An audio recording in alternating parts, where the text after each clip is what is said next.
वही अमृतवाणी आपको सुना रहे हैं, सच्चिदानंद घन ब्रह्म की वाणी, जो उस सच्चे परमात्मा ने, पूर्ण परमात्मा ने, सतपुरुष ने, कबीर साहब ने अपनी प्यारी आत्मा गरीबदास साहिब जी छुड़ाने वाले के अंतःकरण में फीड कर दी थी।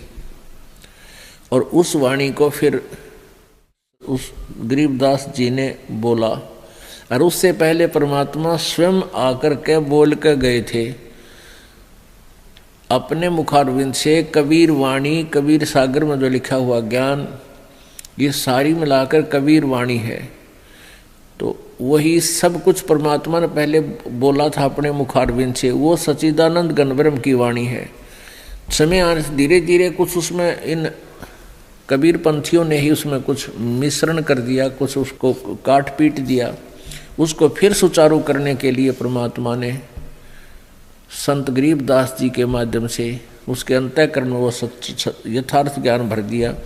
फिर उस प्यारी आत्मा ने अपने परमात्मा का साक्षात्कार करके सतलोक को देख करके आँखों देखा, फिर विवरण अपने मुखारविंद से किया। तो गरीबदास साहब जी कहते हैं, हम देखा सो साच है और सकल परपंच। गरीबदास जी ने कहा कि मैंने जो देखा परमात्मा को आँखों से वो सत्य है, बाकी सब उवाबाई बोल रहे हैं, किसी को ज्ञान नहीं, जो परमात्मा से परिचित नहीं हो पाए। आदरणीय गरीबदास साहिब जी ने अपनी अमृतवाणी में क्या बताया है? परमेश्वर और धर्मदास जी की वार्ता संवाद। दर्जन दे का रूप सैल वृंदावन कीनी, तहाँ मिले धर्मदास करत हैं बहुत अधीनी। बहुरंगी वरियाम कामनी कामी सोई, दर सतगुर का रूप धनी उतरे है लोई। एक जिंदे महात्मा का रूप बनाकर परमात्मा वृंदावन में सैर सपट्टे को गए और वहाँ पर धर्मदास जी मिले। एक भगत के अंदर विशेष गुण होता है, वो जो भी ऐसे तीर्थ स्थलों पर या कई धार्मिक अनुष्ठानों पर कोई व्यक्ति मिलते हैं आपस में, तो बड़े नम्र भाव से एक दूसरे से व्यवहार करते हैं। उनमें पिछले संस्कार ऐसे होते हैं। तो धर्मदास जी को जो परमात्मा मिले तो बहुत ही प्यार से, बहुत ही श्रद्धा से और नम्रता के साथ पेश आए। गरीबदास साहिब कह रहे हैं, बहुरंगी वरियाम कामनी कामी सोई, दर सतगुर का रूप धनी उतरे हैं लोई। धनी यानी कुल मालिक सबका परमात्मा कबीर जी एक सतगुरु का रूप बनाकर, एक तत्वदर्शी संत का रूप बनाकर इस पृथ्वी पर अवतरित हुए, सहज शरीर आए। बहुरंगी वरियाम कामनी कामी सोई, दर सतगुर का रूप धनी उतरे हैं लोई। परम उजागर ज्ञान ध्यान बहुरंगी बाना, तहाँ मिले धर्मदास आचार विचार दीवाना।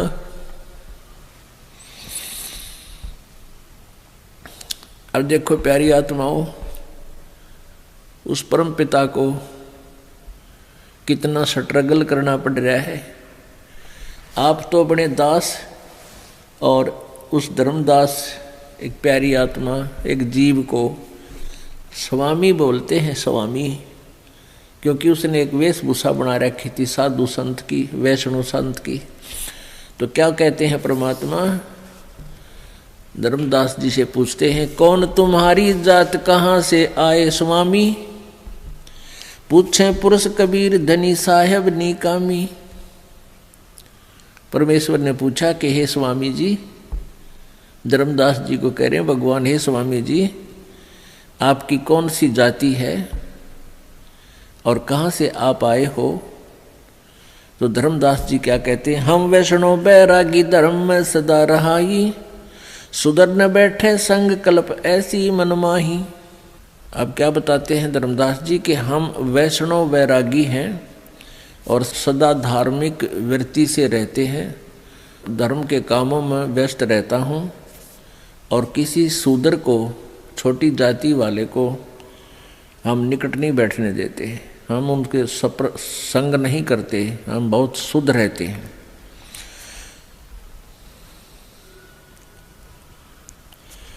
सुन जिंदा मम ज्ञान को अधिक आचार विचार, हमारी करनी जो करे उतरे भवजल पार। क्या बताता है कि सुन जिंदा, मैं जो साधना कर रहा हूँ और ऐसी साधना कोई करेगा तो उसका बेड़ा पार होगा, वो भवसागर से पार हो जाएगा। तो परमात्मा क्या पूछते हैं? बोले धनी कबीर सुनो वैष्णो बैरागी, कौन तुम्हारा नाम गाम कहिए बड़भागी। कौन कौम कुल जात कहाँ से गवन, कहाँ को गवन किया है, कौन तुम्हारी रैस किन्हें तुम नाम दिया है। यानी हे वैष्णो बैरागी, परमात्मा धनी कबीर बोल रहे, परमात्मा पूछ रहे हैं कि आप कहाँ से आए हो, कौन तुम्हारा नाम है, कौन तुम्हारा गांव है, और कहाँ को जा रहे हो, यहाँ से आगे आप कहाँ जाओगे, और किसने तुमको नाम दिया है, कौन तुम्हारा गुरु है। परमात्मा पूछ रहे हैं कौन तुम्हारा ज्ञान ध्यान सुमरण है भाई, कौन पुरुष की सेव कहाँ समाधि लगाई, किस भगवान की तुम पूजा करते हो।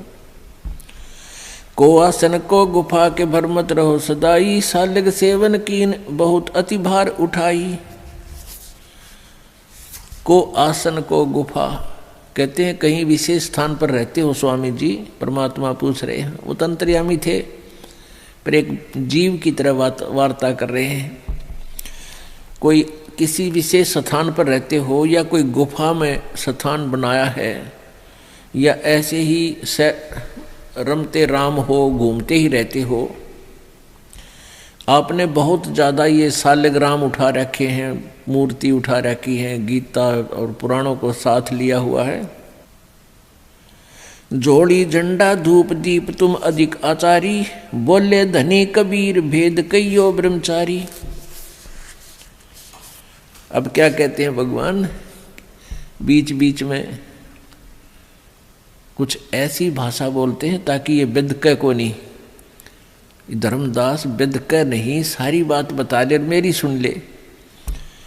हमको पार लंघाइयो परम उजागर रूप, जिंद कह धर्मदास से है तुम हो मुक्ति स्वरूप।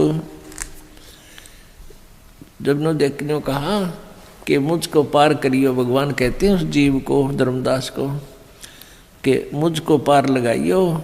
आप तो बहुत अच्छे संत दिखाई देते हो और आप तो बिल्कुल मोक्ष के अधिकारी हो, आप तो मोक्ष दाता हो, मुझे भी कुछ ऐसा मार्ग बता दो मेरा कल्याण हो। फिर धर्मदास जी लगा बताना, ना तो ना भी बताओ भाई, क्यों पूछे तू, के मतलब तेरा।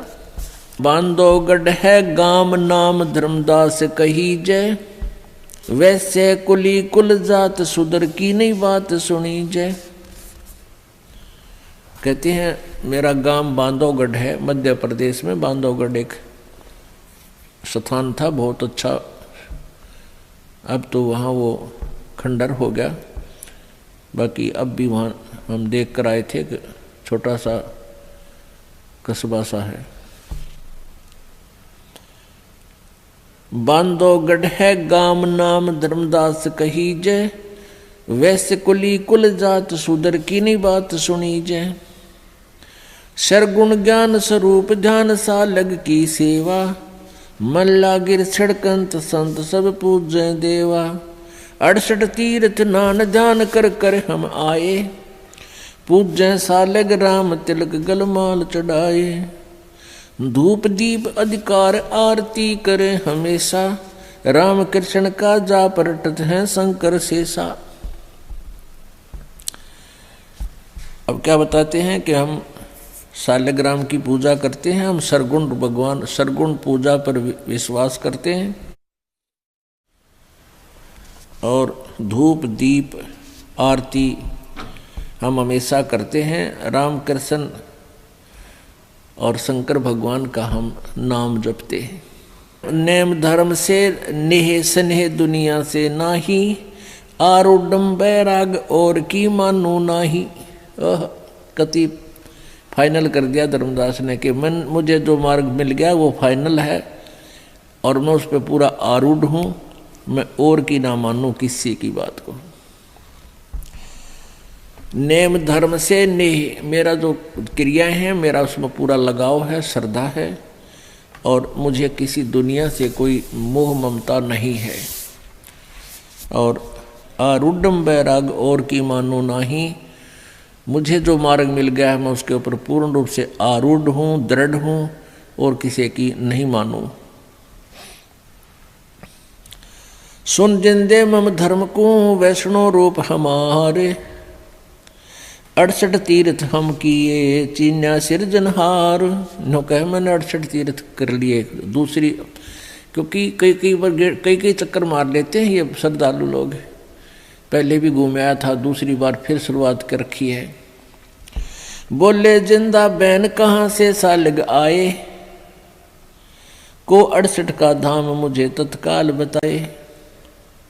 राम कृष्ण कहाँ रहे नगर वो कौन कहावे, ये जड़वंत है देवतास क्यों घंट बजावे। सुने गुने नहीं बात दात पत्थर के स्वामी, कहाँ भर में धर्मदास चीन अपने जो पदनी कामी। राम कृष्ण कोटों गए वो धनी एक का एक, जिंद कहे धर्मदास से बूझो ज्ञान विवेक। अब परमात्मा कहते हैं कहाँ है वो तेरे कृष्ण जी का स्थान, कहाँ श्री राम का स्थान है, स्वर्ग।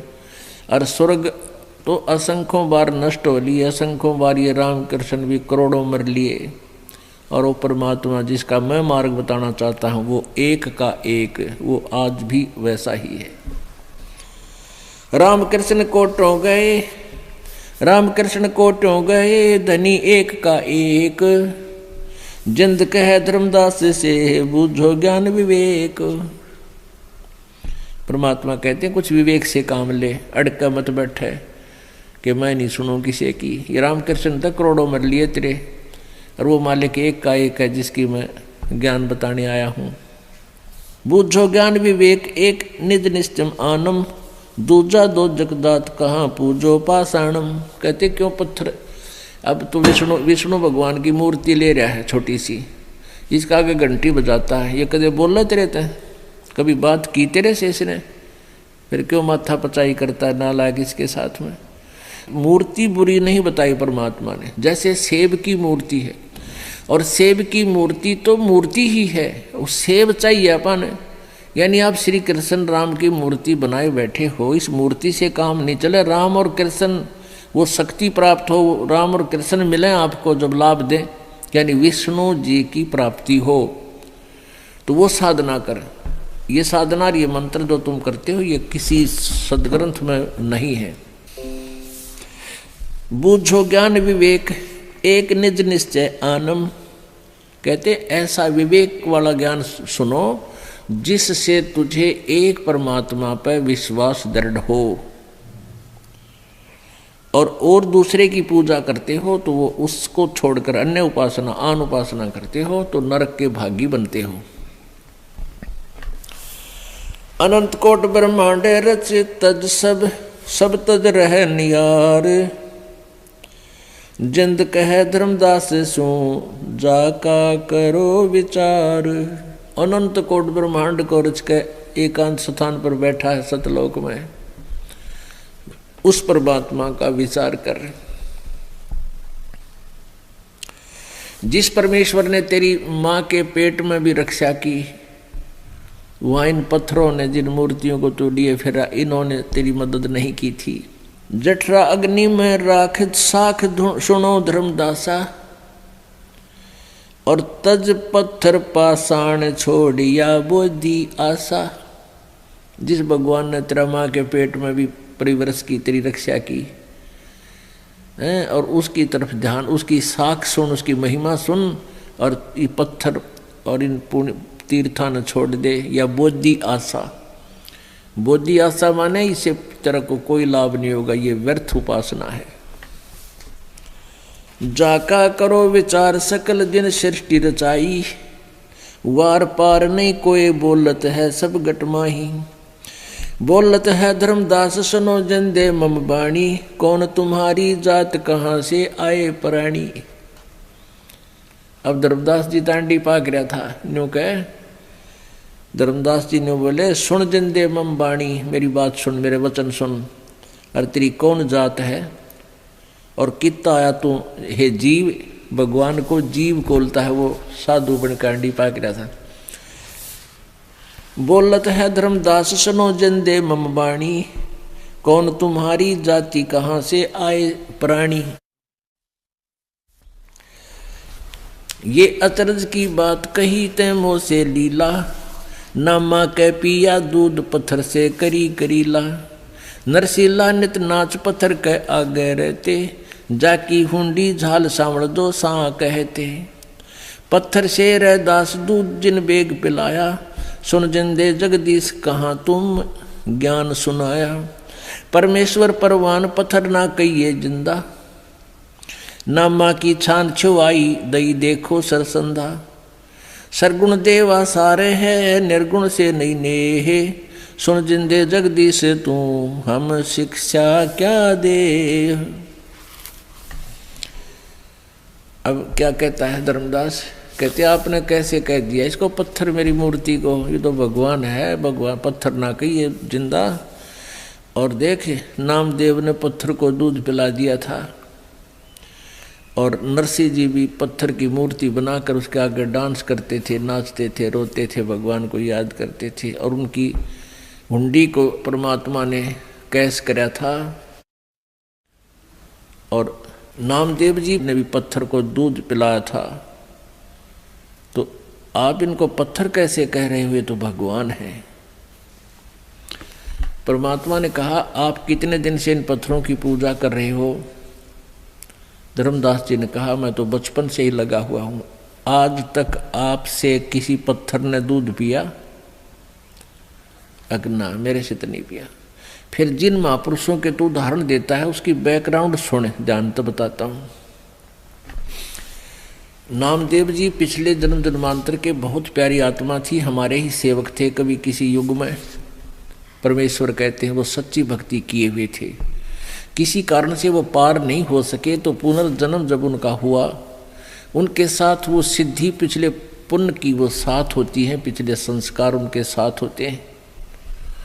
और उनकी सच्ची श्रद्धा को देखकर पत्थर ने नहीं दूध पिया, परमात्मा कहते हमने ही वो दूध पिया, उस पत्थर ने नहीं पिया।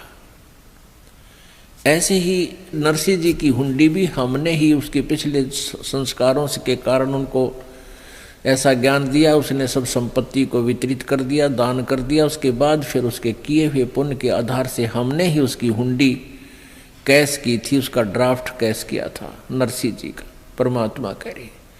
और जिन साधनाओं से तू वर्तमान में कर रहा है, या वर्तमान में वो नामदेव जी कर रहे थे या रविदास जी करते थे मेरे से मिलने से पहले, परमात्मा कहते, या रविदास जी करते थे, नरसिंह जी करते थे, वो साधना वर्तमान में कुछ भी लाभ देने वाली नहीं थी। उसके पिछले पुण्य के आधार से उनको ये लीलाएं हमने ही की थी। जैसे एक टटीरी पक्षी है, और वो टटीरी पक्षी ने कुरुक्षेत्र के मैदान में अंडे दे दिए थे, अंडे उत्पन्न कर दिए। उधर से महाभारत के युद्ध का संयोग हो गया। उसने भी अर्ज करी थी, वह कौन से मंत्र जाप करे थी, वह कौन से भगवान ने इष्ट मान रही थी, वह पिछले जन्म जन्म की कोई संत नहीं थी, उसके पुण्य कर्म उसके साथ थे।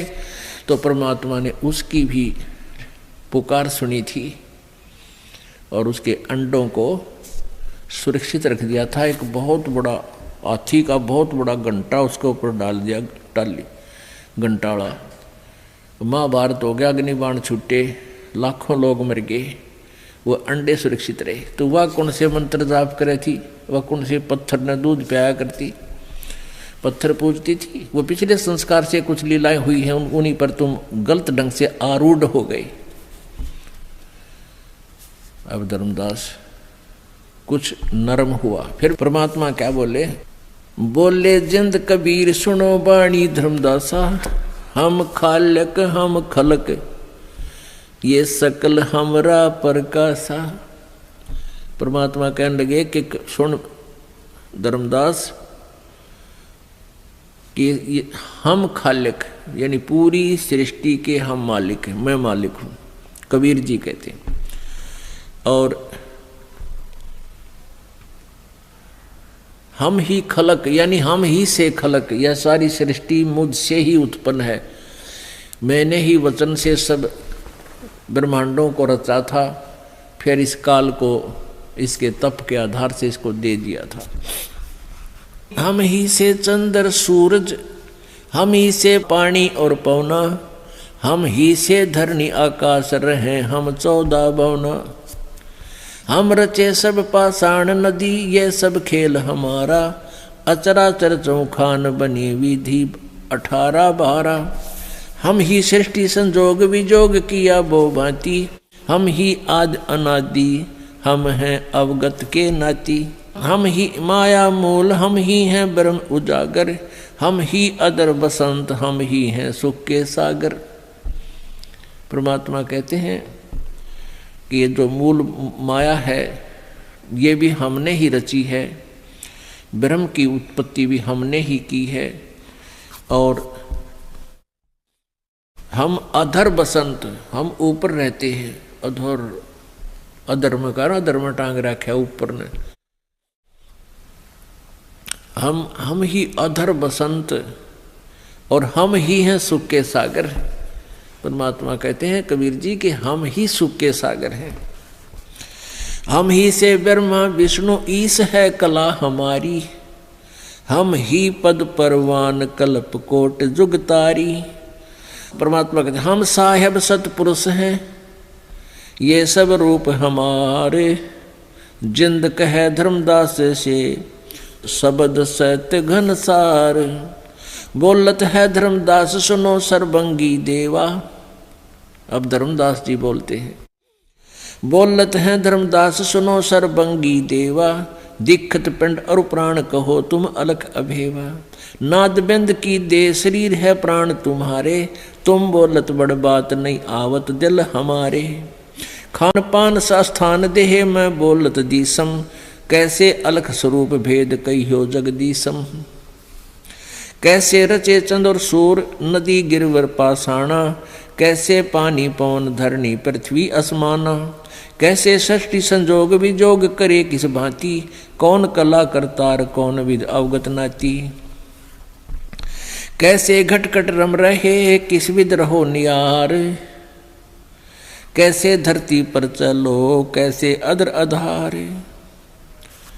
अब धर्मदास जी प्रश्न करते हैं, क्योंकि देखो हमारी इतनी बुद्धि काम करे थी, बच्चों जैसा दिमाग था हमारा सभी का लोकवेद के आधार से। अब धर्मदास जी क्या कह रहे हैं कि हे जिंदा, आप अपने आप को परमात्मा कह रहे हो, भगवान बता रहे हो, आप तो मेरे सामने बैठे हो, आप खाते पीते नजर आते हो, आप चलते फिरते हो, बोल रहे हो, आपका शरीर दिखाई देता है।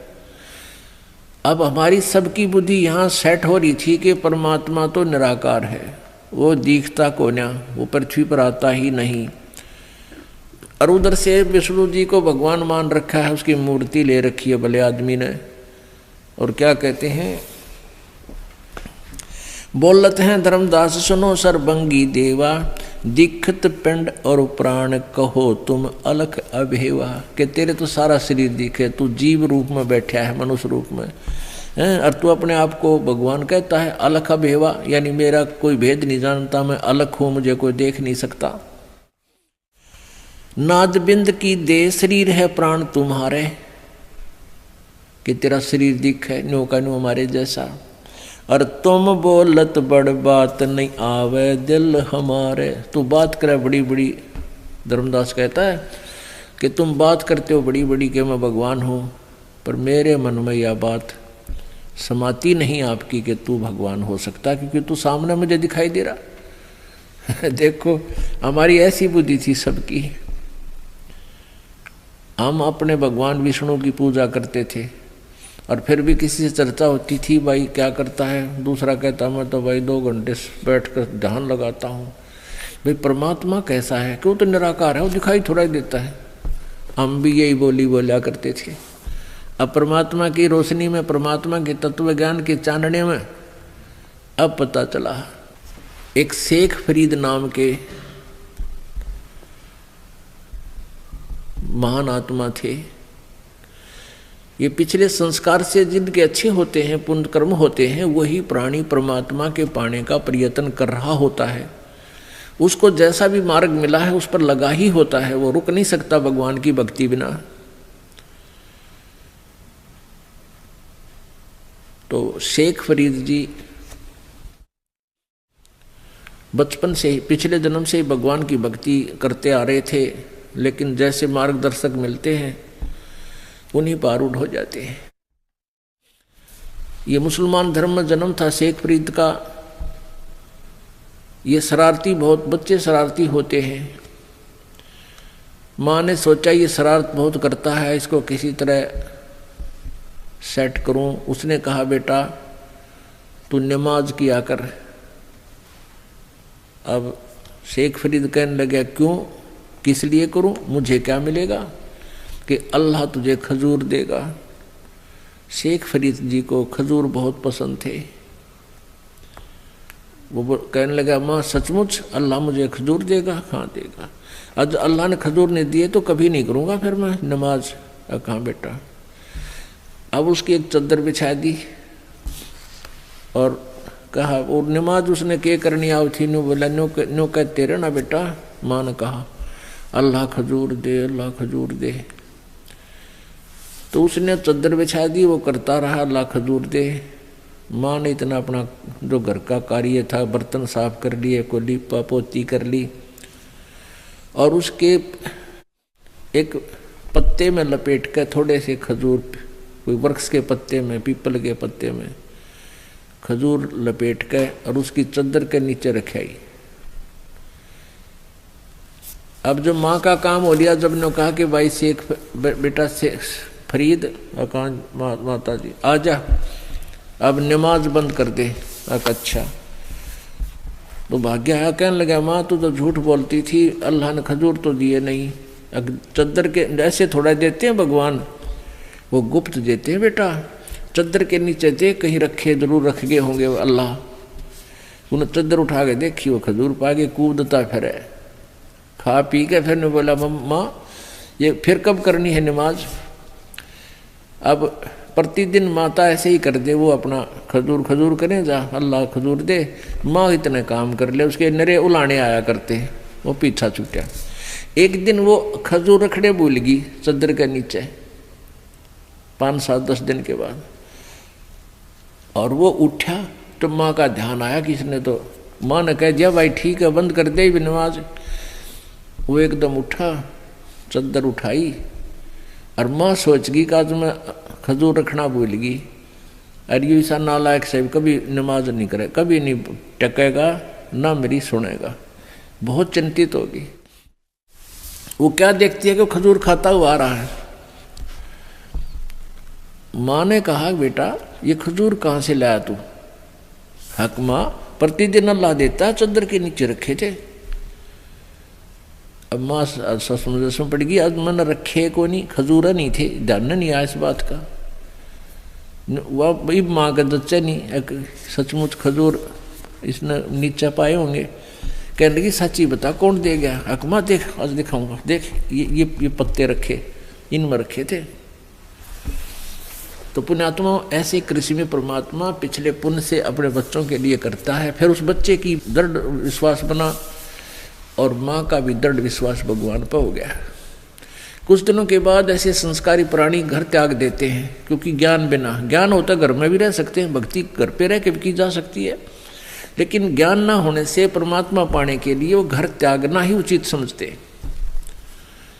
अब कहते हैं आसमान से गिरा खजूर में अटका, वहां जाकर के बाहर भटक रहे थे तो परमात्मा पाने के लिए, तो उसने आगे एक तपस्वी संत मिल गया जिसका बहुत बोलबाला था, कुछ सिद्धियां थी उसके पास। और सिद्धि इस जीव की सबसे बड़ी दुश्मन होती है। उसे कुछ करामात हो जाती हैं, जनता उनके पीछे हो जाती है, आप भी नरक में और अनुयायी भी नरक में। ये काल का भयंकर जाल है। अब उस महात्मा में कितनी सिद्धि करामात थी, शेख फरीद मारने लग गया, घर त्याग का आश्रम में। वहाँ प्रतिदिन प्रत्येक 5-7 भक्त रहते थे उनके सेवक। तो उनकी आपस में भाई खींचातानी ना हो, उनके प्रतिदिन सेवा बांट दी थी। और कुछ श्रद्धालु ये विशेष कर ये सोचते हैं भी हम भी गुरु जी की सेवा करें, हमारा भी नंबर आवे, इसलिए प्रतिदिन उनका एक एक दिन बांट रखा था कि एक दिन ये भगत सेवा करेगा गुरु जी की, एक दिन ये करेगा, एक दिन ये करेगा। अब शेख फरीद जो घर से निकला था परमात्मा पाने के लिए, और परमात्मा मिलता है गुरु जी को रिझाने से, गुरु जी को प्रसन्न रखने के से परमात्मा प्राप्ति होती है। कहते हैं हरि रूठे गुरु ठोर है, गुरु रूठे नहीं ठोर। इस तरह के ज्ञान से वो पूरी तरह रंगा जा चुका था। उसको ये विचार था जब घर छोड़कर आया हूँ, परमात्मा पाने के लिए आया हूँ, तो कोई ऐसी त्रुटि ना बने जैसे मेरे गुरु जी से मेरा प्यार कम हो जा। पुण्यात्मा विधान तो यही है, लेकिन नकली नकल करके इसको बिगाड़ देते हैं, श्रद्धालुओं को बर्बाद कर देते हैं। लेकिन श्रद्धालु तो उन्हीं को आधारित बनाकर अपनी क्रियाएं करते हैं। कबीर परमेश्वर जी भी कहते हैं सतगुर के दरबार में मेरी थर थर कांपे दे, ना जानू किसी बात पर मारो टूट न जावे ने।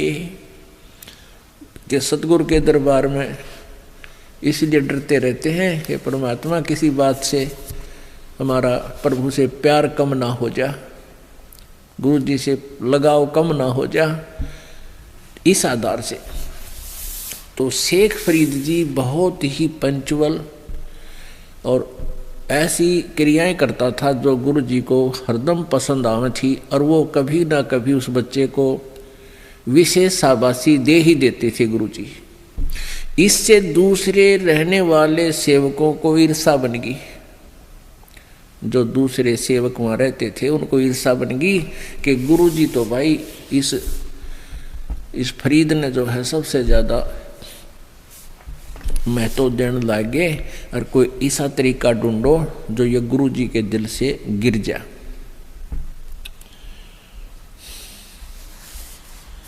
अब क्या किया कि वो प्रतिदिन वो उनका गुरु जी हुक्का पिया करता। अब एक ही भगत की सारी ड्यूटी होया करती, उस दिन कपड़े भी धोएगा, उनका खाना भी बनावेगा, हुक्का भी भरेगा, आग बनावेगा, दोनों टाइम जब भी जितनी बार खाना खावे। तो वो गुरुजी जो था खाना खाने के तुरंत बाद हुक्के की डिमांड करता था।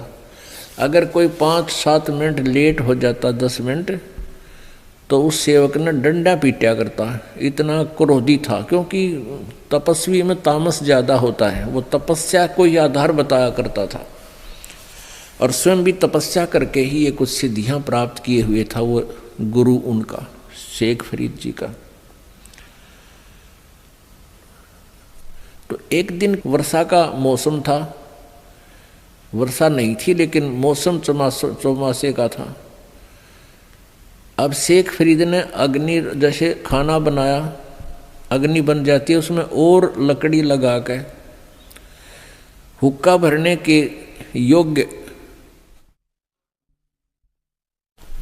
अग्नि तैयार कर ली। वो पहले ही कर लेते थे। फिर खाना खिलाने जाते थे। खाना खिलाते ही हुक्के की चलम ला करके ताखू डाल कर हुक्का भर कर गुरु जी को दे देते थे। शेख फरीद को तो पता था, अपनी तरफ से उसने आग बनाकर रखी हुई थी कि अभी खाना खिलाते ही आराम से हुक्का भर कर दे दूंगा। उधर से उनके दूसरे जो शिष्य भाई थे, गुरु भाई थे, उन्होंने वो अग्नि बुझा दी जो हुक्का भरने वाली थी। अब शेख फरीद तो खाना खुना खिला के आराम से बर्तन साफ करके फिर हुक्का भरना चला।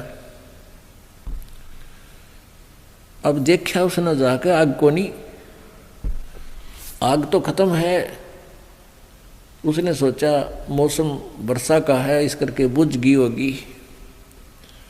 वहीं से चलम उठाई, तम्बाकू डाला, और गांव लगभग आधा किलोमीटर की दूरी पर गांव था, और वहां देखा एक घर में धुआं उठ रहा था। दौड़ा दौड़ा गया, और वो माई क्या कर रही थी कि लकड़ियां लगा रही थी, धूमा ऐसे फूंक मार रही थी, फू फू, आँखों में धुआं बढ़ रहा था, आँखों में आंसू आ रही थी, दुखी हो रही थी। आग बढ़ा नहीं थी क्योंकि मौसम वर्षा का, आग जल नहीं रही थी। तो उसने जाकर कहा, माई अग्नि देना, माई अग्नि देना, हुक्का भरना है, गुरुजी के लिए हुक्का भरना है। अब शेख फरीद ने सोचा जब गुरुजी नाराज हो गए तो बात बिगड़ गई, मेरी तो करी कराई कमाई गई सारे जीवन की। और ये गुस्सा बहुत करते हैं और नाराज, और फिर कई दिन सेवा नहीं दिया करते थे जिससे थोड़ी सी त्रुटि हो जाती। तो माई के पास जाके कमाई अग्नि देना, माई अग्नि देना। माई कहने लगी, आँख फुड़वा ले जब मिल लेगी अग्नि, हैं आँख फोड़ ले जब मिल लेगी अग्नि। मेरी तो आँख फूट गई और धूमे में। वह कहते नहीं थी मैं धूमे में आँख फूट गई, तो भी फुड़वा ले धूमे में जब मिल रहा अग्नि। यानी तू बना क्यों ना ली तेने वहाँ पर अपनी अग्नि। तो उसने सोचा या माई ने कहा आँख फोड़ ले, इस आँख फोड़ेगा जब आग दूंगी। नो बोला माई ये ले, चमटा दे के आँख काट के देती कि ले माई आँख फोड़ दी, मैंने बाग दे दे, अग्नि दे दे। ये माई ने देखा इतना सचमुच महात्मा भगत ने तो आँख फोड़ दी। एक लोग बैठ की तू लेते, अगले महाराज बदले ले जा आगे। उसने फटाफट अग्नि भरी और ऐसे आँख का कपड़ा बन जा रुमाल सा, और फिर भाग लिया। अब अंधेरा सा हो गया था। गुरुजी ने पहली आवाज लगाई, रे शेख फरीद हुक्का ना लिया भाई। दूसरी फेर लगाई और तीसरी लगाई ने बोला, रे कित मर गया तू आज, कहाँ चला गया तने, इतने हुक्का नहीं भरा, तेरा दिमाग खराब हो गया दिखे। उन्होंने सोचा बिगड़ की बात, इतना मैंने बोला आ गया गुरुजी, आ गया गुरुजी, यो आ गया। रख के हो गया था गुरुजी, यहाँ आग बुझ गई थी, मौसम खराब है ना, और वहाँ से भाग कर ले आया हूँ गुरुजी, माफ़ करना। कहा अच्छा भाई रख दे। अब वो तो हुक्का पीने खराटे भरा करता, सो जाया करता। गुरुजी तो रोटी खा के हुक्का पी का अपना पड़ जाता। तो उसने देखा रे शेख फरीद यो आँख के लग गया बेटा। अकबर दया है आपकी महाराज, के लग गया था आपके होते होते हैं, ऐसे ही थोड़ा सा, बस ज्यादा कुछ बताया नहीं। अब वो तो पी का लेट गया। अब माई ने सारी रात नींद आई नहीं, रात हो गई थी कि जाऊं क्यों आश्रम में, वो संत बात नहीं करें। सुबह गई हुआ, आँख ने धर रही एक बर्तन में छोटे से में, वो आँख जो काट के वहाँ गेर का आया था। और आके ने बोलिए महाराज जी मेरे से गलती होगी, माफ़ करना। वह डरगी की पदे शराब दे दें, वचन बुढ़ा काट दे संत, उनके चेले के साथ मैंने ऐसी बदतमीजी कर दी। वह डरती डरती ने कहा जी मेरे से गलती होगी। क्या हो गया माई? संत ने पूछा कि आपका शिष्य अग्नि लेने गया था, मैं धुएं में दुखी हो रही थी, लकड़ी गीली थी, मौसम खराब था, आग ना बढ़े थी, और मैंने तो गुस्से में कहा था कि आँख फोड़ ले जब मिलाकर, जब बनेगी अग्नि, जब मिलेगी अग्नि। आपके चेले ने आँख काट के दे दी। महाराज ये देखो, मैंने माफ़ कर दियो। उन्होंने बुला रहे कौन? शेख फरीद हो रहे ना? वो आया, कहाँ जी? क्या बात हो गई थी जी? ऐसे ऐसे अग्नि बुझ गई थी, मैंने सोचा गुरुजी रुष्ट हो जाएंगे, और माई ने बोली आँख फोड़ ले जब आग मिलेगी। मैंने आँख फोड़ दी गुरुजी के लिए, जब माटी है ये शरीर आपका है गुरुजी। उनकी सच्ची श्रद्धा देखकर सीने से लगा लिया उस संत ने और कहा बेटा खोल दे पट्टी। वो पट्टी खोल दी। उसकी आँख नो की नो होगी पूरी, लेकिन थोड़ी छोटी रहेगी। आँख नो की नो ओके स्वस्थ होगी, और वह एक निकली पड़ी बाहर। तो ऐसी भी सिद्धि उस संत के पास थी, लेकिन फिर भी मोक्ष मार्ग नहीं था, ज्ञान ठीक नहीं था। ऐसी सिद्धि होने के बाद, ऐसी करामात होने के बाद उस क्षेत्र में उस काल के दूत की इतनी महिमा बन गई उस संत की। ओहो, दुनिया गुण गावा, भाई कमाल कर दिया, नहीं हो गया। वह बात आग की तरह फैल गई। काल तो ऐसे ही करता। तो पुण्यात्माओं, ऐसी महिमा देखकर किसी संत की, उसके ऊपर जो आश्रित हो गए वह कैसे दूर हों। परमात्मा कहते हैं शब्द महल में सिद्ध 24 हंस बिछोड़े विश्वे 20। इस पिछले जन्म की कमाई थे और वर्तमान की हठ योग क्रियाएं और विशेष मंत्र के एक विशेष जाप से सिद्धियां आ जाती हैं। परमात्मा कबीर जी कहते हैं ये तो एक सिद्धि हमारी भक्ति से, हमारा जो मंत्र है इस मंत्र से भगत के अंदर 24 सिद्धियां आ जाएंगी, लेकिन इन सिद्धियों को यूज नहीं करना, नहीं तो कर्म बिगड़ जाएंगे, भक्ति बिगड़ जाएगी। क्या बताते हैं? शब्द महल में सिद्ध 24 हंस बिछोड़े विश्वे 20। एक सिद्धि सुरदेव मिलावे, एक सिद्धि तन मन वृत्ति बतावे, एक सिद्धि हो पान पवन स्वरूपी, एक सिद्धि हो वे अनुरूपी। एक सिद्धि निस्वासर जागे, एक सिद्धि सेवक हो आगे। एक सिद्धि सुरगापुर जावे, एक सिद्धि जो सब गट छावे। एक सिद्धि सब सागर पीवे, एक सिद्धि जो बहु जुग जीवे। एक सिद्धि जो उड़े आकाशा, एक सिद्धि परलोक के वासा। एक सिद्धि कष्ट तन जारा, एक सिद्धि तन हंस नियारा। एक सिद्धि जल डूब न जाई, एक सिद्धि जल पैर न लाई। एक सिद्धि बहु चोले धारे, एक सिद्धि नी तत्व विचारे। एक सिद्धि पांचों तत् नीरम, एक सिद्धि जो बजर शरीरम। एक सिद्धि पीवे नहीं खाई, एक सिद्धि जो गुप्त छिपाई। एक सिद्धि जो ब्रह्मंड चलावे, एक सिद्धि सब नाद मिलावे। एता खेल खिल्यारी खेले, सो हम हंसा प्रगट वेले। 24 को ना दिल चावे, सो हंसा शब्द अतीत कहावे। प्रासिद्धि पूर्ण पटरानी, सतलोक की कहूँ निशानी। सतलोक सुख सागर पाया, सतगुरु भेद कबीर लखाया। परमहंस देखो परवाना, जन कहता दास गरीब दीवाना। अब परमात्मा की महिमा सुनाते हुए गरीबदास जी ने कहा कि परमेश्वर कबीर जी के इस मंत्र में, जाप में, साधना में ये 24 सिद्धियां आ जाएंगी। और इन 24 को ना मन चावे, सो हंसा शब्द अतीत कहावे। उसके ऊपर भक्ति की कमाई उसकी सुरक्षित रहेगी, जो इन 24 सिद्धियों को भी नहीं चाहेगा। कौन कौन सी सिद्धि अभी आपको गिनवाई हैं? शब्द महल में सिद्धि 24, अंश बिछोड़े विश्वे 20। अभी तक आप जी ने 8 सिद्धि सुनी है। ये भगवान शंकर के पास निधि हैं, सिद्धि हैं। इन्हीं में से एक आधी सिद्धि जो तप साधना करते हैं इन पुजारियों को दे देते हैं। उस एक हल्दी की गांठ पर ये पंसारी बन जाते हैं।